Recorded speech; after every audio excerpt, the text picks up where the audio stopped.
Hey friends, welcome back to my channel. As you can see by the title of this video, I have started doing stand-up again. So here is a video from last week. I did an open mic. I hope you enjoy. If you like this video, you can like and subscribe down below. And I also have this entire playlist coming up right here of all of my stand-up sets that have been recorded. So thank you so much for watching. I hope you enjoy.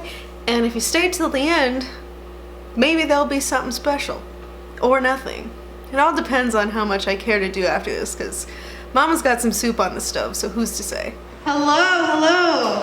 I'm sure you are all looking forward to some more music, but my voice is terrible, so I will spare you that. So how's everyone doing? We feeling alright? Yeah! Yeah, alright. You'd love to see it. So I, like many of you, from New Mexico, and yes, I have my papers. But I went to college on the East Coast, which meant I got a lot of questions about where I'm from. A couple things. Whenever I would tell people that I was from New Mexico, that new part just kind of like floats away and they just hear Mexico. So I would usually get like one of two reactions. The first one that I would get was a lot of, "Oh my God, you're an international student. Your English is so good." Like, sí, pendejo. Yo soy peligro.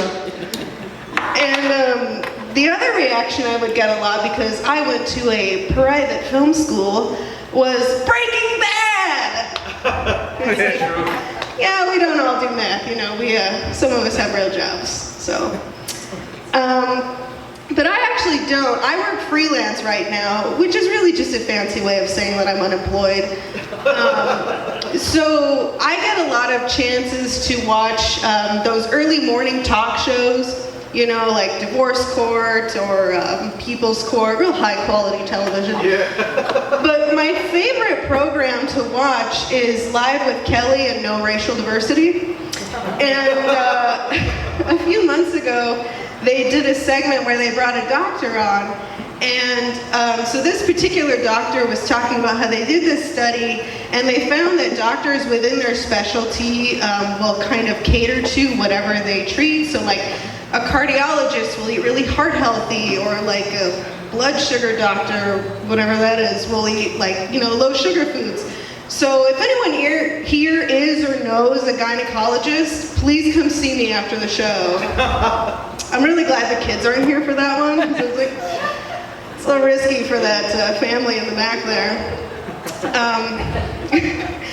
I'm just kidding, guys. If you can't see the ring, I am a taken lady. So, sorry, ladies. I'm just kidding. I'm with a man. And, you know, I really like being in a relationship much more than I do when I was single, because I think it takes a lot of strength to be in a relationship, you know? Not like so much physical strength, just the kind of strength it takes not to tell someone to pull their head out of their ass when they're constantly asking you where the remote is. That kind of strength. But the other really nice thing that I like about not being single is I don't have to deal with the phenomenon that has become unsolicited dick pics. Oh shit. I don't know if anyone here has ever dealt with the problem, but if you are a lady and you are single in 2019, you've probably been on the apps, or at least you've heard of a friend who has. And so many moons ago, when I was a single lady, all the single ladies, I had the unpleasurable experience of getting random dick pics. So I will walk you through the last time this ever happened to me, because it was arguably one of the most memorable. So I'm waking up on probably like a Saturday morning. I had literally just woken up and I was checking my phone, or as I like to call it, reading the paper. And so I'm scrolling through and I get a notification from someone I don't know on Snapchat. Now this is a risky move, because at that point my Snapchat was public, which meant that anyone could send me anything. However, I will say that doesn't mean you should. You know, you can say something at any point, but you can also shut the fuck up and it will be just as well. So, you know, I kind of like to equate it to the idea that if I leave my front door unlocked, that doesn't mean I'd like you to come and place a photo of your penis on my coffee table, okay? It still isn't all right. So I get a picture and I open it, and it's just some random guy who I've never met, never said a word to, from like nipples to knees, just hanging it all out there for me to see. And so the real ending to that story is that I just blocked him because I was like, I don't have time for this. But do you ever go through life and like, it's almost like before an argument happens or after, you walk yourself through it and you think of things that you could have said but you didn't, and you could have won the moment?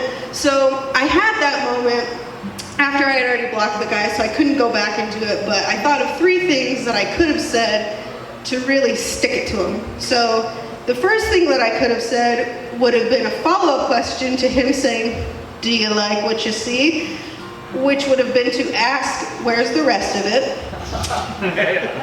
The second thing that I could have said would have been that it looked like a button in a fur coat. Also true. And the third and final thing that I'm so pissed at myself that I didn't think to say until after the fact was to say, mine's bigger. I think this has been sufficiently awkward, so I'm going to let you guys get back to the music. Thank you so much, Adrian, for having me. Certainly appreciate it, and I hope you guys enjoy your night.